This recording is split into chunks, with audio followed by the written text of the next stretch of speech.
అనేకమైనటువంటి అసత్యాలను ప్రొడ్యూస్ చేశారు, వాటిని ప్రచారం చేశారు. దేనికోసం ప్రచారం చేశారంటే వైఎస్ఆర్ కాంగ్రెస్ పార్టీ మీద బురద జల్లితేనో, జగన్మోహన్ రెడ్డి గారిని విమర్శిస్తేనో ప్రజలు నమ్ముతారు, ఓట్లు వేస్తారని ప్రచారం చేశారు. సరే, కారణాలు ఏమైనప్పటికీ కూడా ఈ ప్రభుత్వం అధికారంలోకి వచ్చింది. ఈ 8 మాసాల్లో కూడా విమర్శలే. అప్పుడే విమర్శలు చేశారు, ఇప్పుడు అదే విమర్శలు. వాళ్ళు ఇచ్చినటువంటి వాగ్దానాలు నెరవేర్చలేక ఇంకా జగన్మోహన్ రెడ్డి గారిని, వైఎస్ఆర్ కాంగ్రెస్ పార్టీ ప్రభుత్వాన్ని, పూర్వ ప్రభుత్వాన్ని రోజు విమర్శించే కార్యక్రమమే. విధ్వంసం జరిగిపోయింది అంటాడు చంద్రబాబు నాయుడు గారు.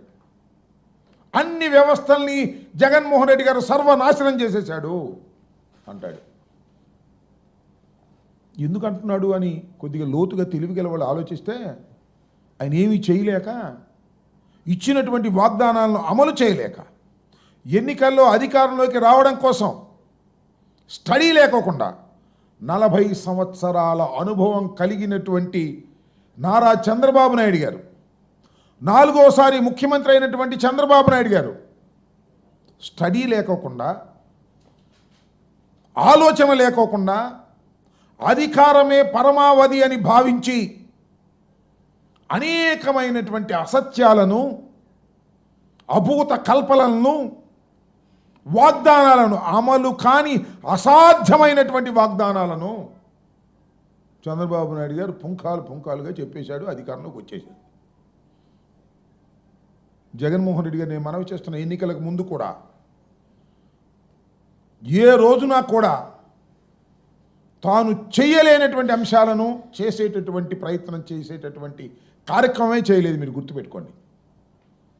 ఆయన ఏది చెప్పినా అది చేయగలుగుతామా లేదా అనే దాని మీద స్టడీ చేసి, సత్య శోధన చేసి, ఇది చేయగలుగుతామని నిర్ణయించుకున్న తర్వాత మాత్రమే దాన్ని చెప్పి అమలు చేసినటువంటి వ్యక్తి జగన్మోహన్ రెడ్డి గారిని మనవి చేస్తున్నాం.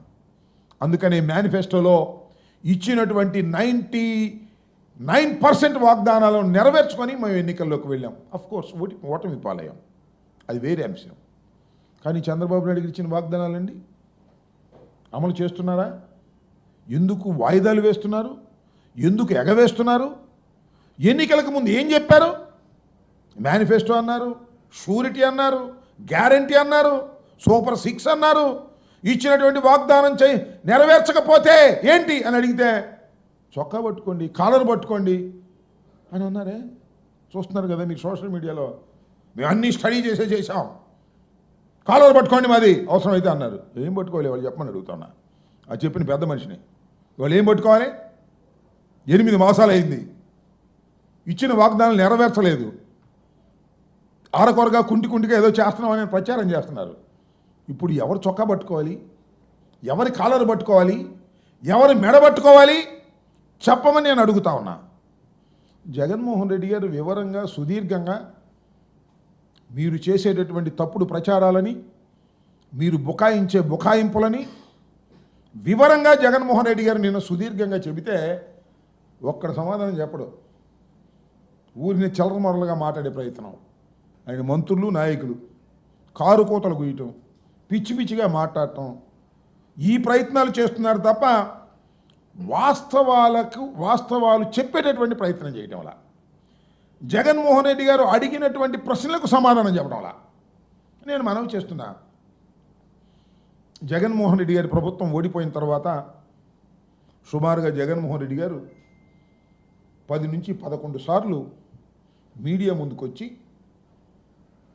మీడియా ముఖంగా ప్రజలకి తెలియచేసేటటువంటి విషయాలను తెలియచేశారు. ప్రస్తుత ప్రభుత్వాన్ని సూటిగా కొన్ని ప్రశ్నలు కూడా అడిగారు. ఒక్క ప్రయత్నం కూడా, ఒక్క ప్రశ్నకు సమాధానం కూడా చెప్పాల చంద్రబాబు నాయుడు గారు లేదా కూటమి ప్రభుత్వం. ఎంత అన్యాయం అండి! ఏం చెప్తారండి?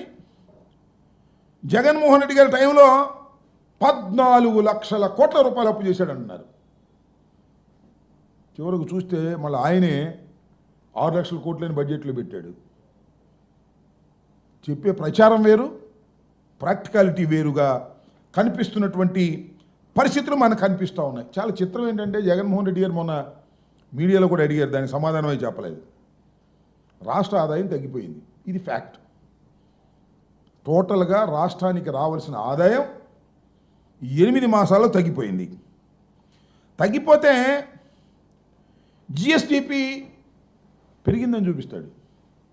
అదేంటో ఇది అశాస్త్రీయంగా జిఎస్డిపి పెరిగిందంట, ప్రభుత్వ ఆదాయం టపామని తగ్గిపోయింది, జిఎస్డిపినేమో పెరిగిందని చూపిస్తాడు. ఎట్లా పెరిగిద్దా చెప్పబోయే దానికి సమాధానం చెప్పరు. కారు కూతలు కూసి మైకి ముందుకు వచ్చి కారు కూతలు కూసేటువంటి కార్యక్రమం రాసే పత్రికలు ఉన్నాయి కదా అని చెప్పేసి ఈనాడు, ఆంధ్రజ్యోతి, అది ఇది ఏదో ఎల్లో మీడియా రాసేస్తున్నారు కదా అని మాట్లాడుతూ ఉన్నారు. నేను అడుగుతా ఉన్నా, బేసిక్గా ఒక ప్రశ్న అడుగుతా ఉన్నా. అయ్యా జగన్మోహన్ రెడ్డి గారు, అయ్యా కూటమి ప్రభుత్వ పెద్దలు, మైక్ ముందుకొచ్చి జగన్మోహన్ రెడ్డి గారికి సమాధానం చెప్పలేక కారు కూతలు కూస్తున్నటువంటి వ్యక్తులు, నోటికొచ్చినట్టుగా మాట్లాడుతున్నటువంటి మంత్రులు అడుగుతా ఉన్నా, ఏమండి మా హయాంలో 2.73 లక్షలు 2,73,00,000 జగన్మోహన్ రెడ్డి గారు సంక్షేమానికి బటన్ నొక్కి డైరెక్ట్గా వారి అకౌంట్లోకి వేశాం. దెర్ ఇస్ నో ఫిల్ఫరేజ్, ఎక్కడా కూడా అవినీతి లేదు, పైసా అడిగే ప్రశ్న లేదు, డైరెక్ట్గా వాళ్ళ అకౌంట్లోకి వేశాం. అయ్యా మీరు వచ్చారు కదా, చిత్రం ఏంటంటే జగన్మోహన్ రెడ్డి గారు దిగిపోయిన తర్వాత చంద్రబాబు నాయుడు గారు వచ్చిన తర్వాత 1.45 లక్షలు కోట్లు అప్పు చేశారు. ఎవరు? మన చంద్రబాబు నాయుడు గారు. చేసి ఏం చేసామా? బటన్ నొక్కామా? బటన్ నొక్కి ఇచ్చేటటువంటి ప్రయత్నం చేశామా? ఎన్నికలకు ముందు ఏం చెప్పాడు చూసారా? సంపద సృష్టిస్తా. బటన్ నొక్కడం ఏంటి? ముసలమ్మ నొక్కింది బటన్కి ముందు పెడితే అన్నాడు. నొక్కు, ముసలోడివే కదా నువ్వు కూడా నొక్కు, బటన్ నొక్కలేవు. పోనీ నువ్వు ముసలోడు అయిపోయావు అనుకో, నీ కుమార్ చేత నొక్కించు, అది నొక్కలేవు. అప్పుడు జగన్మోహన్ రెడ్డి గారు 2,75,00,000 రూపాయలు పేద ప్రజలకు బటన్ నొక్కి ఇస్తే దాన్ని అవహేళన చేశావు. ఇవాళ బటన్ నొక్కడానికి ఏమో నీ దగ్గర దమ్ము లేదు. ఆర్థికంగా రాష్ట్రం దెబ్బతినిపోయి ఈ నొక్కలేకపోవడానికి కారణం ఎందుకో తెలుసా? అంటే జగన్మోహన్ రెడ్డి సర్వనాశనం చేశాడు, వ్యవస్థలను నాశనం చేశాడు. ఇలాంటి కుంటి సాకులు, పనికిమాలిన సాకులు చెప్పేటటువంటి ప్రయత్నం చంద్రబాబు నాయుడు గారు చేస్తున్నారు తప్ప సూటిగా దేనికి సమాధానం చెప్పడే. ఇదిగో జగన్మోహన్ రెడ్డి గారు ఇలా ప్రశ్నించాడు, దీనికి ఇది సమాధానం, ఇదిగో లెక్కలివి. అదేమంటే నేను ఐటీలో దిట్ట, నాకు 73 ఏళ్ళు దాటిన ఐటీలో నేను బాగా దిట్ట, ఇట్లాంటి మాటలన్నీ మాట్లాడేటటువంటి ప్రయత్నం చేస్తున్నారు చంద్రబాబు నాయుడు గారు. మొన్న ఇటీవలే నిన్న జగన్మోహన్ రెడ్డి గారు కూడా చెప్పాడు, నీతి ఆయోగ్ రిపోర్ట్ తీసుకున్నాడండి చంద్రబాబు నాయుడు గారు.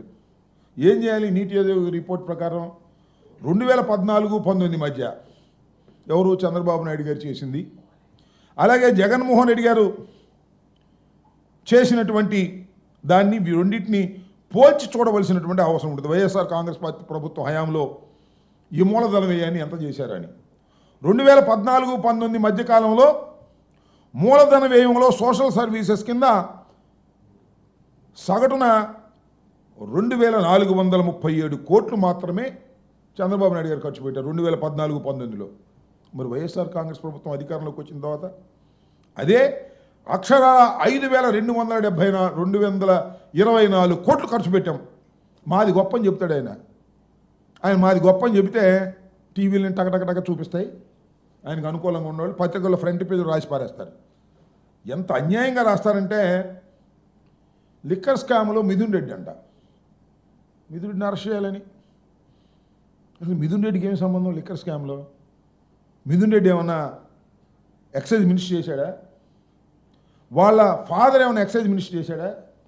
ఆయన ఏమో వేరే శాఖ, మిథున్ రెడ్డి ఏమో పార్లమెంటు సభ్యుడు. ఆయన మీద మిథున్ రెడ్డి లిక్కర్ స్కాము అని ఒక నాటకం నడిపి ఏదో ఒక విధంగా ఆయన్ని ఇబ్బంది పెట్టాలనేటువంటి ఒక ప్రయత్నం ఇవాళ చంద్రబాబు నాయుడు గారు చేసేటటువంటి కార్యక్రమం చేస్తున్నారు. కాబట్టి చంద్రబాబు నాయుడు గారు చెప్పే మాటలు ఉంటాయి, చూస్తాం కదా మనం. నేను నిప్పు, గాడిద గుడ్డు, వంకాయ పులుసు, నేను కంప్యూటర్లో గొప్పోడిని, అసలు కంప్యూటర్ కనిపెట్టింది నేనే, చెప్పు దీనికి లెక్కలు కంప్యూటర్లో చూసి అన్ని ఆధారాలతో చెప్పు. నేను అడుగుతా ఉన్నా చంద్రబాబు నాయుడు గారి సూటిగా, కూటమి ప్రభుత్వాన్ని అడుగుతా ఉన్నా, జగన్మోహన్ రెడ్డి గారు నిన్న అడిగినటువంటి ప్రశ్నలకు ఆధారాలతో సమాధానం చెప్పగలిగినటువంటి దమ్ము మీకుంటే కమ్ టు ది ప్రెస్. ఊరికి పిచ్చివాగుడు వాడి చేత వీళ్ళ చేత వాగించడం కాదు, లెక్కల ప్రకారం చెప్పేటటువంటి దమ్ము మీకు లేదని కూడా ఈ సందర్భంగా నేను మనవి చేస్తున్నా. ఈ రకంగా చంద్రబాబు నాయుడు గారు ఇలాంటి తప్పుడు ప్రచారాలు చేసేటటువంటి కార్యక్రమం చేస్తున్నారు.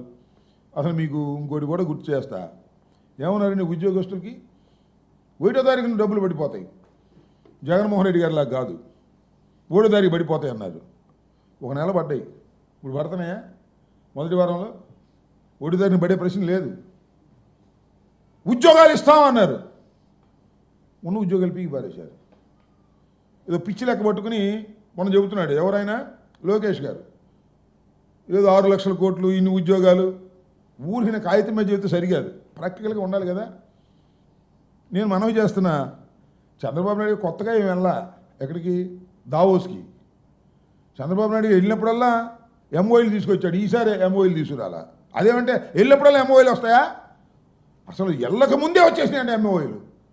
అబద్ధం చెప్పడానికి కానీ సిగ్గుండాలా, అతికేదట్టు ఉండాలా.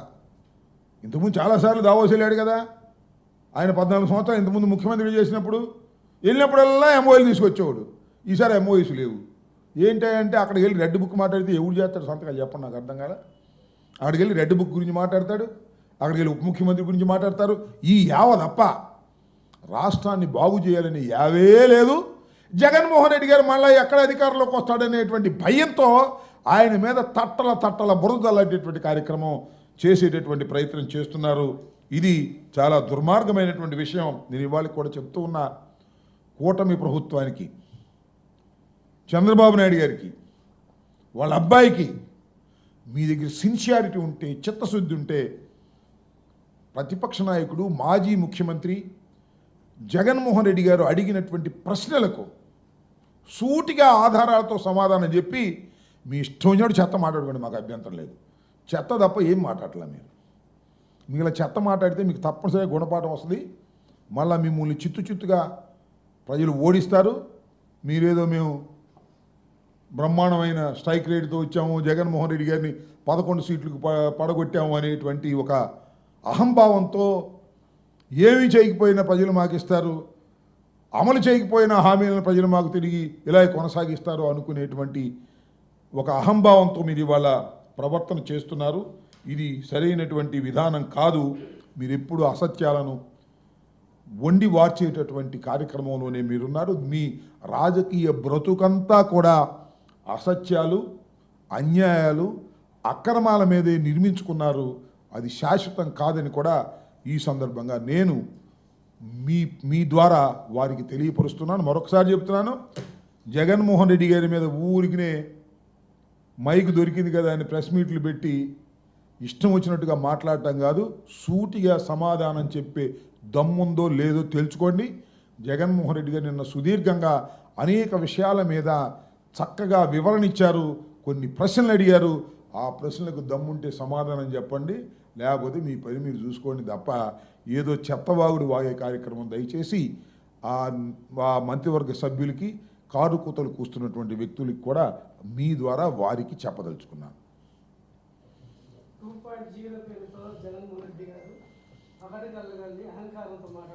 అలా సరే, ఎవరంటున్నారన్నమాట? అంటే మా దగ్గర పనిచేసిన పార్థసారథి గారు అక్కడికి వెళ్ళి మాట్లాడి ఎక్కువ మార్కులు కాజేయాలని చూస్తున్నాడేమో. ఆయనకి ఎన్నో ర్యాంక్ ఇచ్చారయ్యా, 24 అనుకుంటా. కింద నుంచి సెకండ్ ఇచ్చారు ఆయనకి. ఒకటయ్యా, ఇక్కడి నుంచి వెళ్ళిన కొద్దిగా ఓవర్ యాక్షన్ చేయకపోతే చంద్రబాబు నమ్మడు, అందువల్ల చెప్తున్నాడు బహుశా నేను అనుకుంటున్నట్టని.